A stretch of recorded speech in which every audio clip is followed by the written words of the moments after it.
You must have seen Mark Zuckerberg, CEO of Facebook, Elon Musk, founder of Tesla, SpaceX, and PayPal, and Bill Gates, founder of Microsoft. There are only two things which are common in them. First, they are one of the richest people on earth, and second, they wear very simple clothes. But why? Obviously, it's not because of money. So, what's the reason behind it?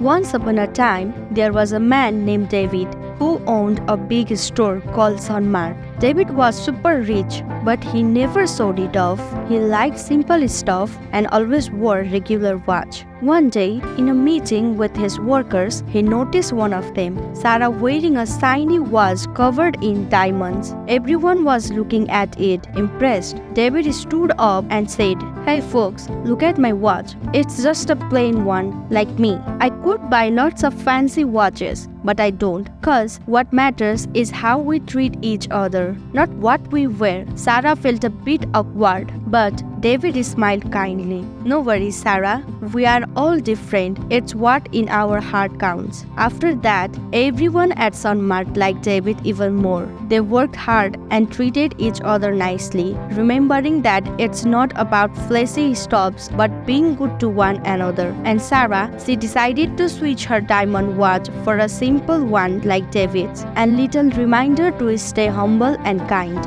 A rich guy named Max, he got super rich when he was young, but he didn't act like it. Max lived in a small house, wore normal clothes, and didn't spend lots of money. People wonder why Max, with all his riches, lived so simply. One day in an interview, someone asked him why didn't he cut his long hair. Max smiled and said, "I can't cut my hair. I like people thinking I am a bit strange." People didn't get it. Why would a rich guy care about being wired? But Max had a reason. He thought it was important to stay humble. No matter how much money you had, Max didn't want money to change him. So, by living simple and keeping his hair long, he reminded himself to stay true to who he was. Even though some people thought it was odd, Max's simple way of living showed that being a rich didn't mean you had to show off, and sometimes being a little different was just a way to stay real.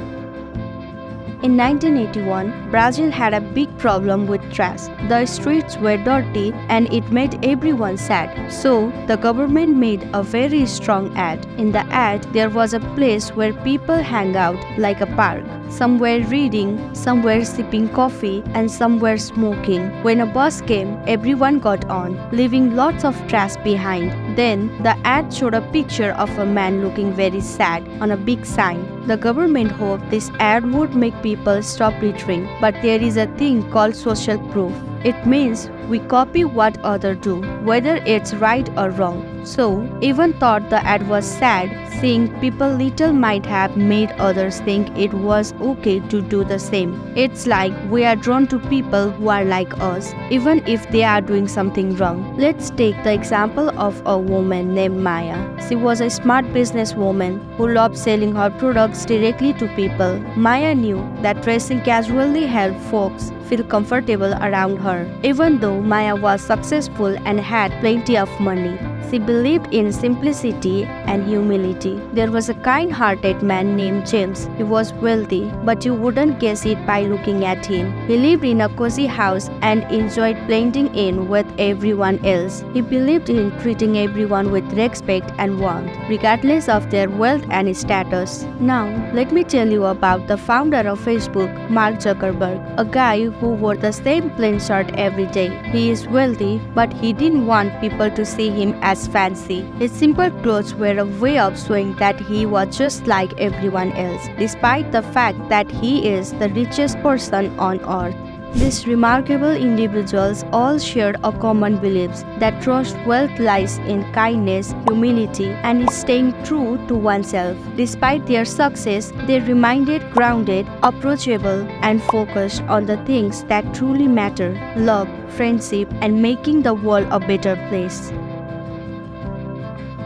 Once upon a time, in a busy city of Maryland, there was a young entrepreneur named Daniel. Known for his intelligence and kindness, Daniel built a startup and sold it for $5 million at just 25 years old, becoming a local hero. Despite his wealth, Daniel stayed humble and valued his old friends. However, he soon felt the pressure of people constantly judging him. At a party, he overheard whisper like, "Look, it's Daniel, the millionaire, but he is still down to earth." These comments, though kind, made Daniel feel uneasy. Feeling overwhelmed, Daniel found a quiet corner. His best friend, Peter, noticed and asked what was wrong. Daniel, confused, "Ever since I get rich, I feel judged. People think I have changed, even though I am trying to stay the same. I have to be so careful with what I say and do." Peter reassured him, "True friends see you for who you are, not what you have. Some people will judge, but those who matter will appreciate your true self. You earned your success with hard work. Just be yourself." Peter's word comforted Daniel. He realized that while wealth changed how others saw him, it didn't change who he was. From then on, Daniel lived with confidence, staying kind and thoughtful. His story inspired many, showing that true wealth lies in character and authenticity, not just money. Daniel continued to shine not just as a successful entrepreneur, but as a model of humility and integrity. There was a woman named Eva who quietly donated a lot of money to help out a college called Sunny Hills University. She didn't want any attention for it, showing that even folks with lots of money can be humble. Then there's this really rich guy named Leo. He doesn't like being in the spotlight, even though he is richer than a famous guy named David. Leo thinks it's better to stay low-key and focus on doing good things quietly. To understand why rich folks act like they are not, we can look at a thing called Maslow's pyramid. It says everyone has basic needs like food, a safe place to live, and sleep. Once those are taken care of, people start caring about respect, doing good for others. Now, a guy named Bob, he sold his cool idea for a lot of money when he was young, but he doesn't want to brag about it. He is careful not to make others feel bad because they don't have as much as him. After you get what you need, like Bob, you might want to help others. It's not about you anymore. It's about making the world better. Like a man named Noah who gave away his money without asking for a pat on the back. But remember, even when you're doing good things for others, you still need to take care of yourself. If you suddenly didn't have enough to eat,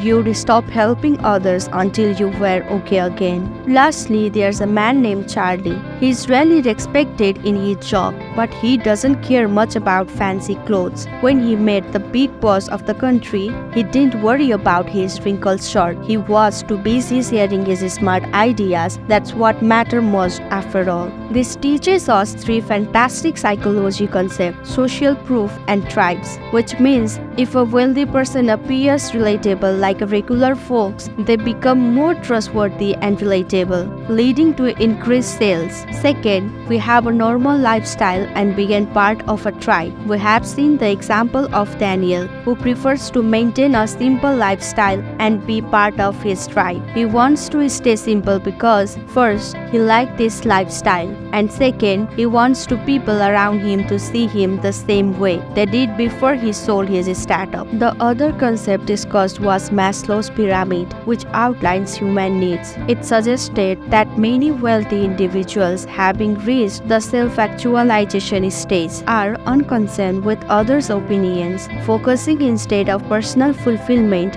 Both types of affluent individuals, one who is working towards increasing their sales and another wants to express themselves through their work. If you like this video, then I highly recommend watching the book summary of Rich Dad Poor Dad, which we have already made on our channel. You can click here to watch it. I hope you guys like the video. If you find the video informative, then don't forget to like, share and subscribe. And make sure to click the bell icon to stay updated, and also comment down below